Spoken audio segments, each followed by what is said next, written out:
Okay, welcome to the session on research ethics committees.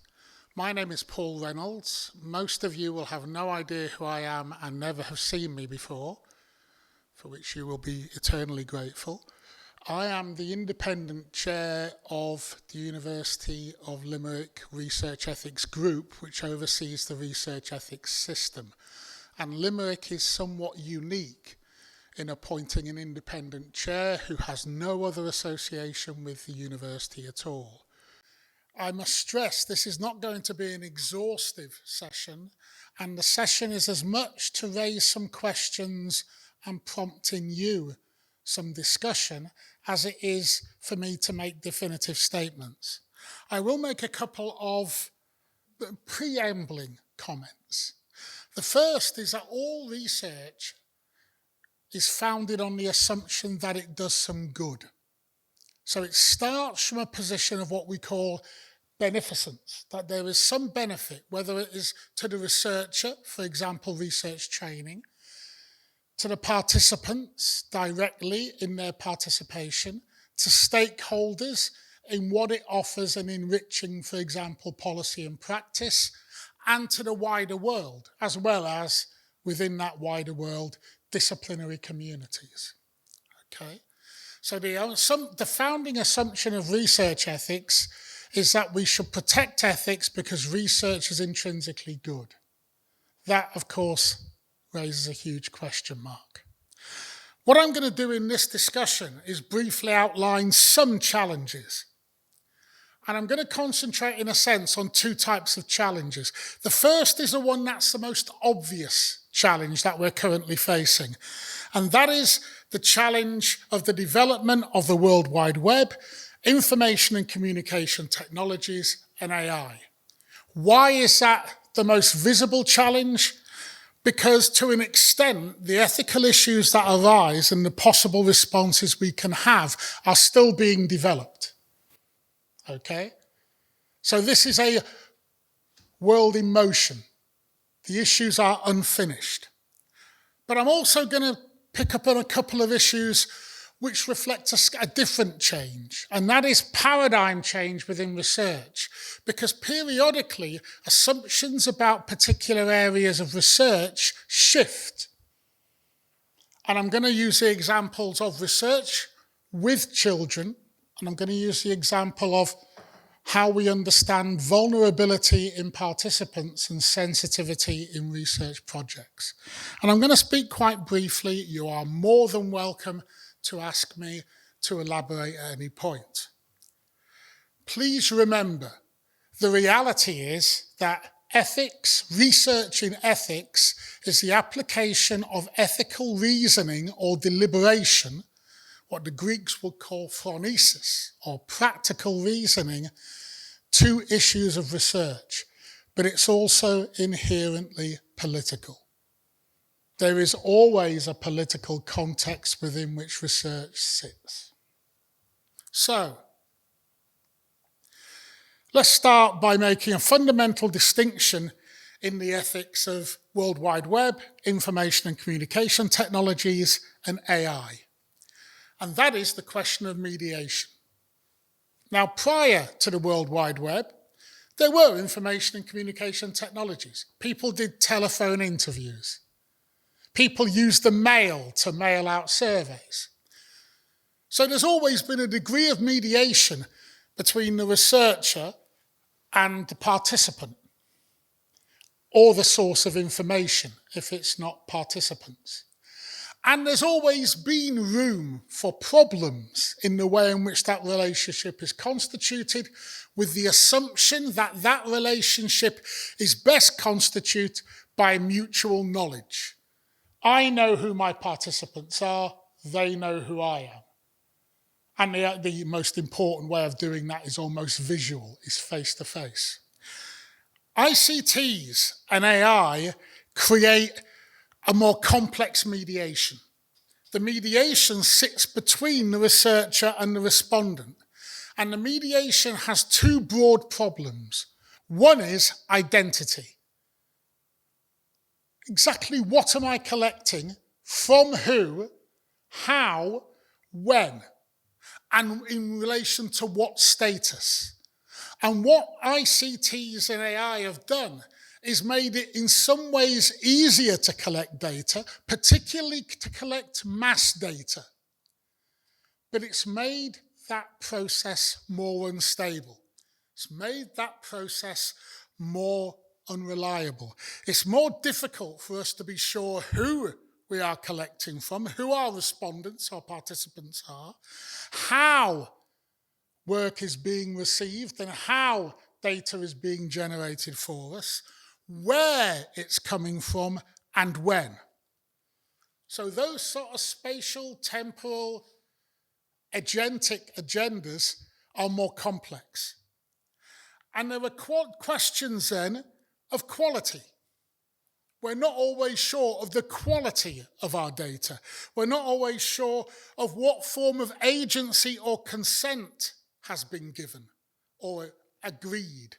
We're not sure about the responsibilities being exercised in the collection of data and how that data is being returned to us. And there is an absence of transparency. So think, for example, about collecting data through Facebook, collecting data through email. It's far more difficult to be sure about the status of the data and the identity of the respondent. And that means that mediation creates obscuring factors. Now, in and of itself, that's not a problem. Obscuring factors don't necessarily have to be an impediment to decent research, but they create the conditions by which research can be undermined and subverted, whether it's by malintent or it's by some fault in the way in which that researcher-respondent relationship is constituted. So there are limits to the sort of compensatory methods you can employ in order to minimize that. Of course, for example, with an online survey, to give you an example of one that I was recently involved in, it involved participants within a university where they signed on with their email to receive a survey link, to then receive interview details. Interviews were done through Teams, but this was within an organization. So whatever people claimed, I had the capacity to check the identity of who I was talking to and to have a sense of what the status was of their answers. Even as trivial as people who are in a particular position overstating their position or overstating their knowledge, and me having a sense of that's what's happening. Unfortunately, we do not have the same sense in most relationships through ICTs. And that creates a number of questions. Let's think about some of them. At the core of research ethics with respondents, with participants, is the idea that they meaningfully exercise agency and consent. Consent that they are adequately informed, that they are free from coercion, and that they are competent to consent. Now, those three are difficult to engage. Yes, in an online survey, we have an information sheet we can put up, and we can have people click through the information before they start the survey. But it's more difficult to work out if there's any coercion taking place. It's more difficult to work out if there are issues of competence. And people don't always volunteer issues of competence. Secondly, we're not always sure about the degree of agency, their understanding of their engagement. And again, this might relate to competence, this might relate to vulnerability, this might relate to feeling obliged, this might relate, with some research, to tying compensation or access to services to a particular piece of research. And then we have the problem of the public domain. What constitutes the public domain? And the problem with the World Wide Web and information and communication technologies is they offer us a number of ways of representing ourselves more broadly than we would otherwise in different contexts, whether it's associations, whether it's social media such as Twitter or Facebook. And we make certain assumptions about what constitutes public, which cannot be sustained. For example, and I don't use social media a lot. I have now got a Facebook. And I do understand that it's possible to put a lot of material on and mark it as available only to your friends. And you might say, well, that's easy then. Anything that's available to be seen publicly should be something I can use in research. Except the understanding of the distinction between private and public is often arbitrary. People simply don't understand how to make stuff private, or routinely don't because they're updating their Facebook, and they don't explicitly consent. What we've had is the emergence of warnings where people put on their profiles, under no circumstances should you use this for research. But we can't rely on the fact that an absence of that is consent. Equally, people who do that are not always sure whether or not that's being recognised, seen, or responded to appropriately. So the public domain causes problems because it creates issues of usable data. Facebook, Twitter, this thing called Instagram, which I still don't understand, all of these are ways in which people represent themselves publicly. And one can imagine how they constitute sources of decent data. Let's, for the moment, restrict ourselves to research purposes rather than commercial purposes, although there is some overlap, and think simply about prevalence and incidence studies, where you want to know the composition of a population and the frequency of particular characteristics. I can see the logic of data scraping, taking a broad scrape of data across different databases, such as Facebook, such as Twitter. But that runs a coach and horses over the idea that our respondents, our participants, are actually people who want and have consented to engage in the research.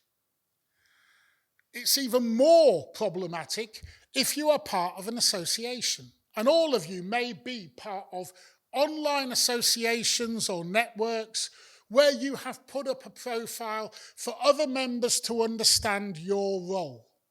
I mean, LinkedIn might be one. Think also about Academia UK.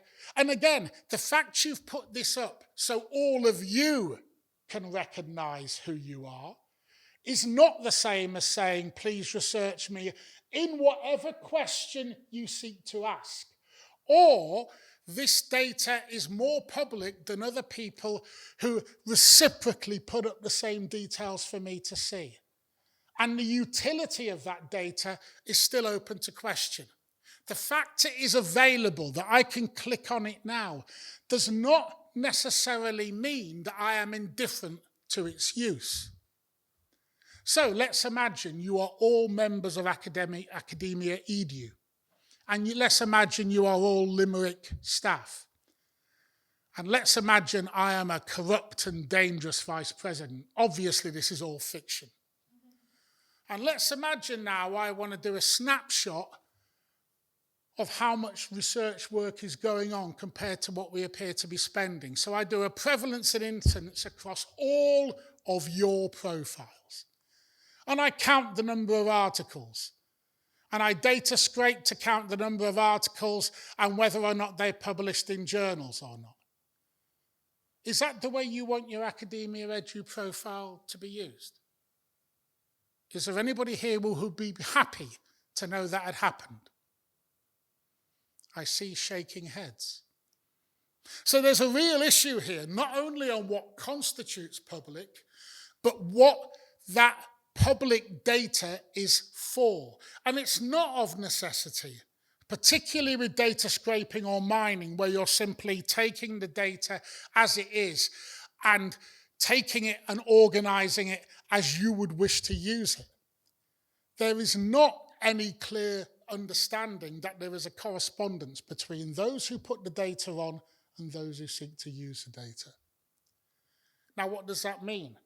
I've had some very interesting discussions on training days where people say, well, we could just write to all these people and ask them. And that, of course, is one way. I mean, if you're on an association website and it gives you emails, you can write to people, and if you get their permission and you automatically discount the ones where they have a note saying, please don't use this for research. The problem is, of course, that people aren't always willing to do that. It adds time. It adds energy to the research process. And then people say, surely, come on, because you can see it. My child could get on this website and see these things. How on earth can people be so precious? And they miss the point. It's not about whether you're precious or not with the data. It's about the relationship between the purpose with which you put the data on, however carelessly.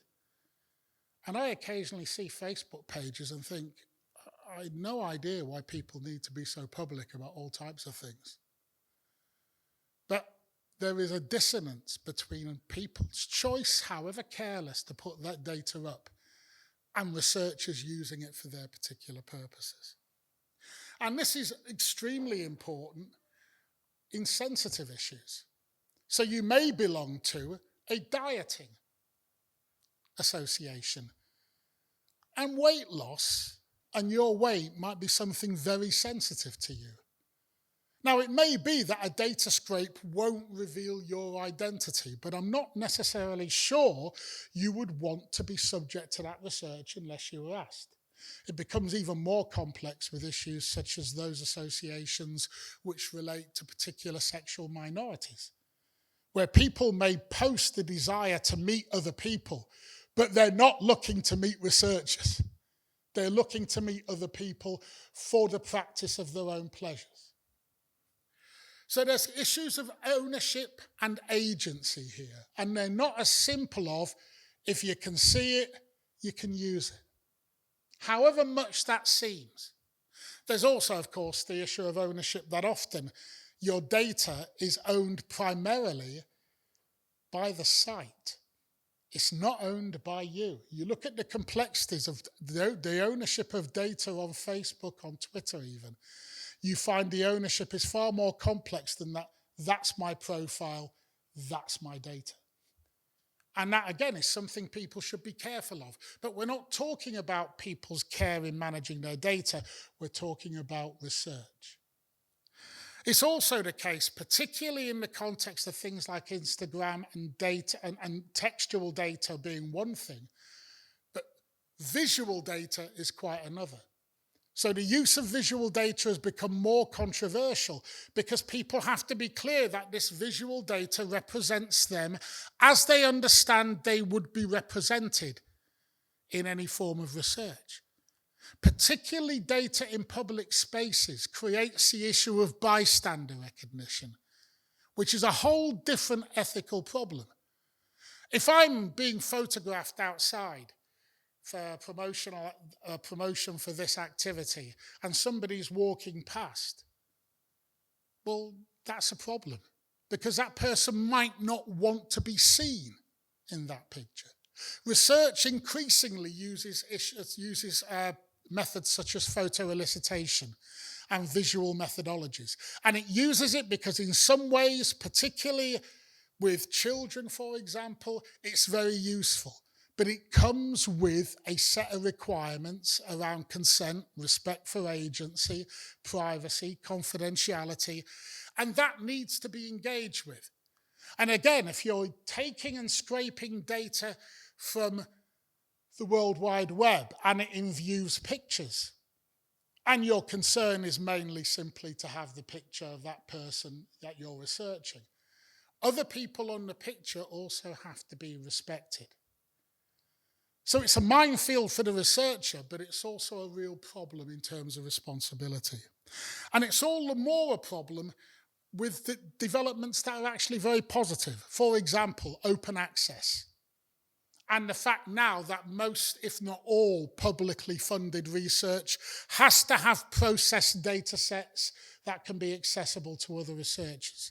And where you're using visual materials, you have to be really careful in that regard. There's a complication as well here about non-malfeasance. Just to explain, beneficence, benefit, malfeasance, harm. But we don't aim for a balance between beneficence and malfeasance. We aim for a balance between beneficence and non-malfeasance, or the minimization of harm. Some research harms. Don't worry if you're proposing research that harms, as long as you can talk about understanding that harm and the responses you can give. Think, for example, the example I normally use in training is when you're talking to adult survivors of child sexual abuse or domestic abuse. There is no way you can engage with their past without trauma. It's what you do to support them, what you put in place, how the research is done. That's important. Now, non-malfeasance here is also about the protection for the researcher and for their processes, product, and dissemination, as well as participants. And this is often overlooked. As a researcher, you need to be protected as well as the participant. Again, that mediating structure of ICTs and AI often leaves you vulnerable, particularly when we come to look at AI, where there are generative algorithmic technologies which are sometimes problematic to identify from genuine human-produced responses. So there are all types of issues here. Certainly privacy and security, and of course GDPR regulation to an extent helps us think about security and privacy of data. There's also regulatory issues and the need to enhance consent so we're sure the participants we have are actually consenting participants. That's a start, but I'm going to come back to why it's a fairly low bar. And to briefly talk about AI. AI is fundamentally generative programming. It's generative program based on algorithms. ChatGPT is the one that's worrying educators most at the moment because it's not clear who's writing student work. In some cases, the AI might write it better than the student. That's a problem in itself, but it's a broader problem for anybody trying to collect any form of textual or audio data. There are questions here of attribution. Exactly what is and who is producing that data. Intent and purpose, because of course AIs can be algorithmically designed in order to exercise bad intent. And what is the purpose of an AI? What is the purpose? What's that AI trying to do? There's also the issue of accuracy and reliability, because if you are taking material generated by AIs, you are less sure of whether it's accurate or reliable in relation to your research problem. And its responsibility and accountability are out the window. Particularly generative technologies. While AI is exaggerated, we're not yet in Terminator country. Nevertheless, generative technologies can generate their own materials, if not necessarily their own overall purposes. And that creates all types of problems for you when you seek to establish accountability and responsibility, or you take responsibility or are deemed accountable, as you are for your research. And there are issues, of course, of bias and transparency, because a lot of generative material is based on algorithms. Those algorithms are not neutral. They often have particular directions or purposes ingrained in them. So that generative status causes us a great deal of problems. And then there's the impossibility of measuring consent and agency in this context. An algorithm doesn't consent. It simply responds.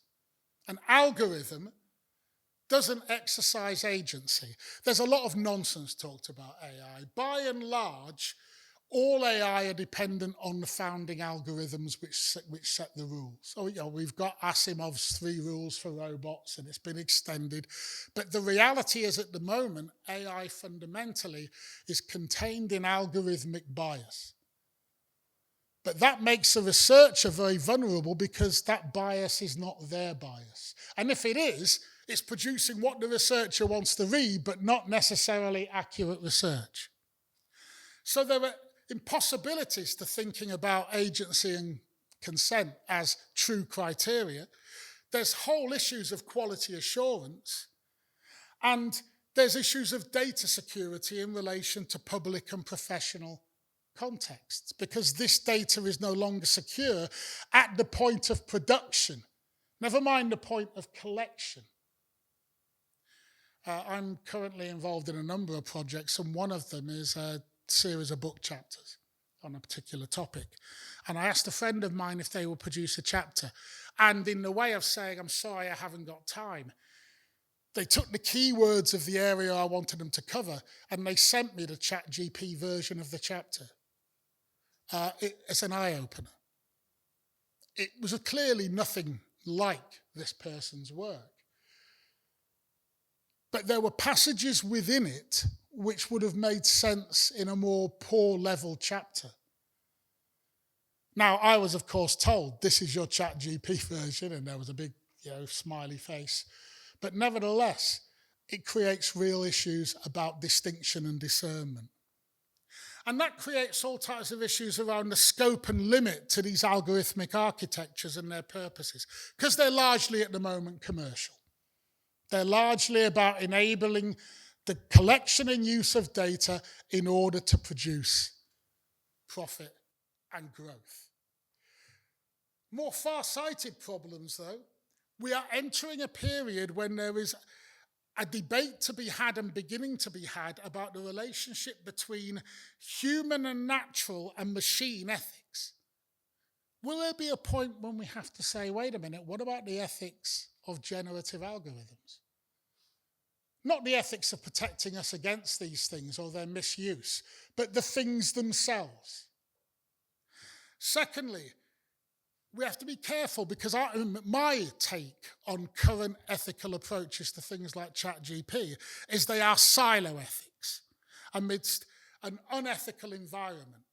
In other words, we try to engage with what we can be sure of. That we are collecting data, and once we have it, it's secure.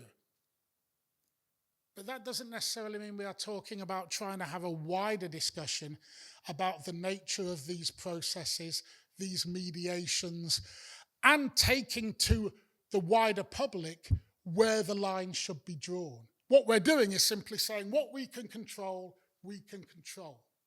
So we need to draw a line of where ethics is applicable and where it's unreliable as a means of establishing legitimacy zones. And we're, in a way, currently doing that in relation to data security. But it's a low bar. It still leaves people vulnerable when they are collecting. And it leaves them vulnerable to people who will see, with criminal intent, with corrupt intent, or with intent to profit, how they can actually engage. Let's take a project, standard sort of project, where there are 200 to 300 respondents, and in order to get the respondents, you as a researcher offers a €5 token, and you get 300 responses instantly. 300 times €5. It's not bad, is it? For an algorithm's work. Pay all those off. The 3 times 500, the 1,500 goes straight to the person who's designed that algorithm, and your research is useless. Now, it's a particular example, but the issues are there. Very briefly, because I don't want to overrun. Just talk also about paradigm shifts in research, because often people don't recognize when these shifts take place and reevaluate. And this is why I always emphasize ethics, unlike moral positions which you hold and rarely question, ethics is always and constantly deliberative. So the first one is with children. 1990s, big shift in children's research with the new sociology of childhood. From researching on children, they are data objects, to researching with children. Anything from recognizing children's participation in a research practice to being co-producers. And a huge volume of material came out from people working with children, all of whom were co-producing with children. But what constitutes children's agency in its problems? Let me throw a few things out to you. The number of people who talk about children's consent. While consent is an everyday language, children do not legally consent. They assent, they show a willingness. The assumption we have that parents or schools follow the children's needs, best interests, or preferences is an assumption. Secondly, we can think about what sort of issues arise when we're researching groups of children. Often it's done within a school context where no matter how informal you are with the children, they're within an authoritative structure. Often there is a sense in which there is a lack of recognition that getting children involved, for example, in running a focus group with each other, or interviewing each other, while that might be good practice, is not co-production. It's about engaging them in a very narrow element of the research after design and before analysis. There's also not overreaching and not claiming what you're not doing. Because by and large, unless you're dealing with quite older children, between maybe 14 and 16, they have not got the capacity to either analyse data or necessarily fulfil research functions. And some of the claims in the new sociology of childhood by people who are saying it was co-production seem to me bordering upon inaccurate. And then we think about so that's children's agency and its problems, children's participation and its problems. And misrepresenting that agency within the context of constraint within which it works raises issues of realism and aspirant problems. It's okay to aspire to involve children as much as possible. I applaud studies that have children involved in observation, in focus groups and so forth. I certainly applaud studies where dissemination takes place to children with children. But the reality of it is there's also a realism to how much they can be involved. And I do love it when academics say, oh yeah, it's been co-production, the children are involved all the way. Here's my journal article. I once saw an application for ethical approval where the person ended with saying, for dissemination, I'm going to send everyone a copy of the journal article. Because 5 to 7-year-olds regularly read education journals and your articles.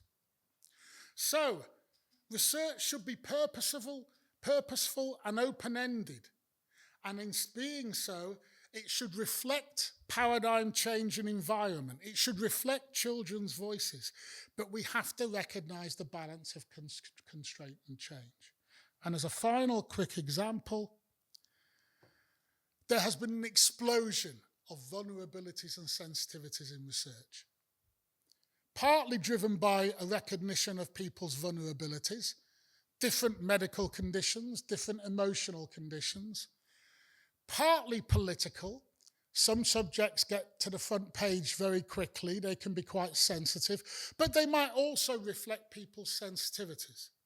But there are issues here over automatically thinking, there's big vulnerable populations and there's these big sensitive issues. And these issues sometimes arise when we increasingly, as we do, and as this university is doing, develop a vulnerable participants policy or vulnerable participants guidance. One of the problems is sensitivity is shifting sands.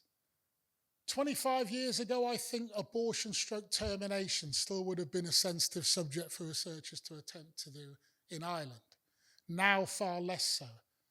Various forms of sex are often seen as sensitive, which means various forms of sex are less likely to be researched.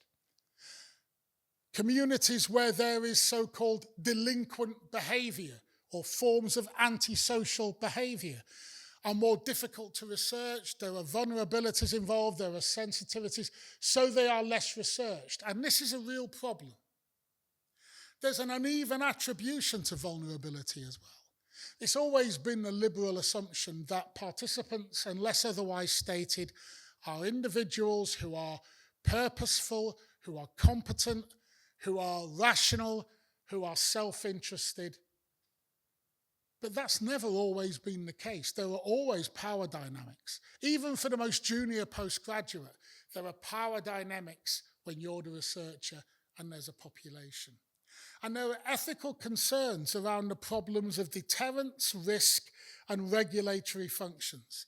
There should be greater scrutiny around vulnerable populations and sensitive subjects, but not when they become unnecessary impediments, when they become driven by regulation that is oversensitive about things like public disclosure, and that constitute deterrence or the misrecognition of what constitutes high risk. And that makes some groups unreachable. A personal view, I think there are grounds sometimes for covert research which defers or does not engage in consenting participants. It should be exceptional and it should be well presented and produced. But that does sometimes, of necessity, go into closed communities. Likewise, compromised consent in participants. We need to know a lot more about the lives of people near end of life suffering from Alzheimer's dementia. The reality in that field is people are not always fully consenting. To say we can't research them because we can't guarantee their continual consent all the time raises some red flags for me on both sides. And then, of course, there are limitations in relation to sensitivity. I think providing you tell people clearly what the subject of the research are and they have the opportunity to opt in and opt out, we should be very careful about how we construct the notion of sensitivity. And in that respect, what we're looking for is a recognition of ethical balance, of what constitutes a stakeholder, participant, or social beneficence, and what constitutes non-malfeasance. And sometimes participants get a little non-malfeasance, but the whole of society gets a benefit. Sometimes the equation is a little bit askew. And in that respect, the research agenda today, with its threats around increasingly constituted on financial grounds and following and chasing financial grants and support, around a general conservativeness that vulnerability and sensitivity tend to encourage, and establish circuits and boundaries where it's easier to remain within certain contexts, worries me about what we're researching, or more to the point, what we're not. We need to protect innovation and left field, even as we protect that threshold and standard of ethical research. We need to recognize that sometimes we need to go up against that and think carefully about it and not simply exercise deterrence. Thank you.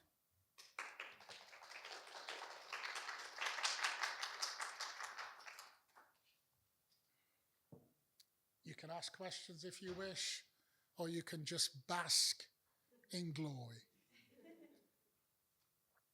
Yeah.